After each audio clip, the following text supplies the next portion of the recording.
Actually, ang preparation is dirila harumamay kay every day na di-divide among time from academic to banda.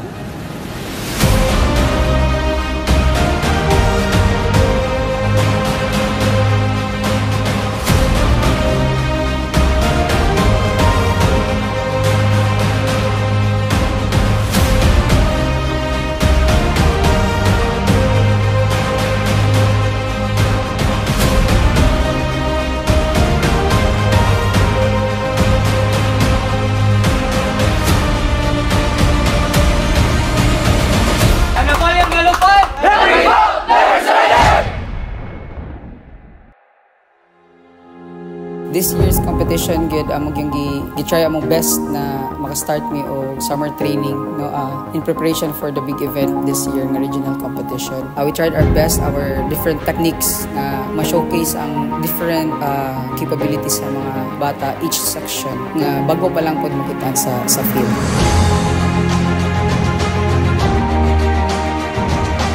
Since Bandarayak naman regional, naging mas strict mi. Like, naay magkamali sa marching, automatic 3 months ang iyang punishment. If drummers and lyrics na, automatic 6 months na sila pag both na ang nagkamali. So from the top na po. Ang una jud namong gi-build is discipline. I-condition ang mind sa mga drummers na go good sila during performance time na we have no room for mistakes na jud once na namin sa field.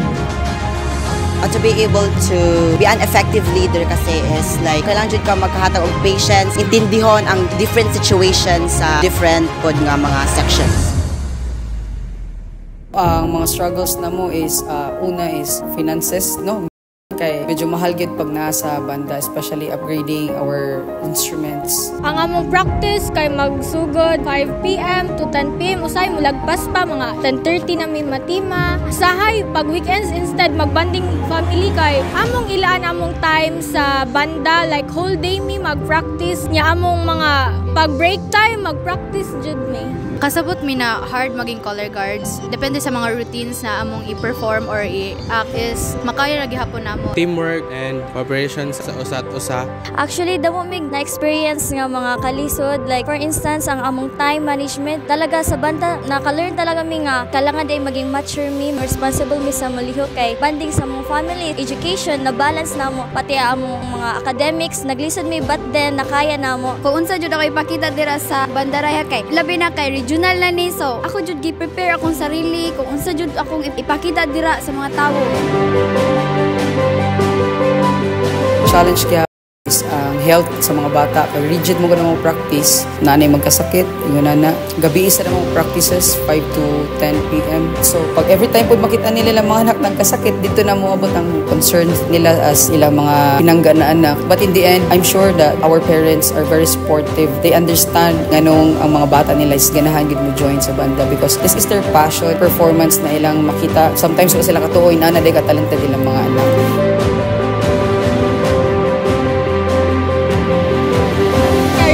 Our goal, let's make our school proud, our parents proud, and also ourselves proud. Patience jud and be confident. Gikan pa tryouts, kutob summer training, mga late night practices. Muna ni nga moment ang atong giandaman jud. Show them what we worked hard for. Let's do our best nga maka-inspire ta sa mga band members na mahatag nato kung unsa to ganahan nga message and always be humble with God. Ako mga minorates, kaya ra ni nato kung unsa tong gi-training atong gi-practice. Mo ipakita nato, may trust ko sa inyo nga kaya ni nato tanan.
Testing drama, congratulations! Cathedral School!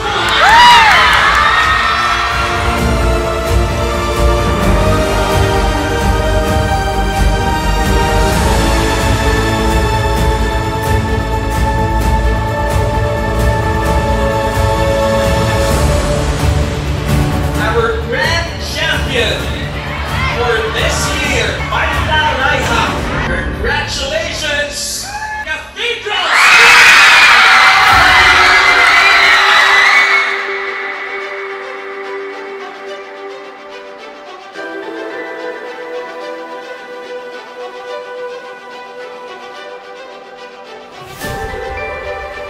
It was a memorable experience kay for the longest time nga ang Cathedral School of Lanoval Incorporated nagbalik og join sa regional competition Bandaraya. Grabe ka blessed, we feel blessed kay for this year's competition kami nag-champion. First time na mo ni balik and ang gihatag gid dayon nga award sa mo is ang champion title dayon and we're very thankful about that.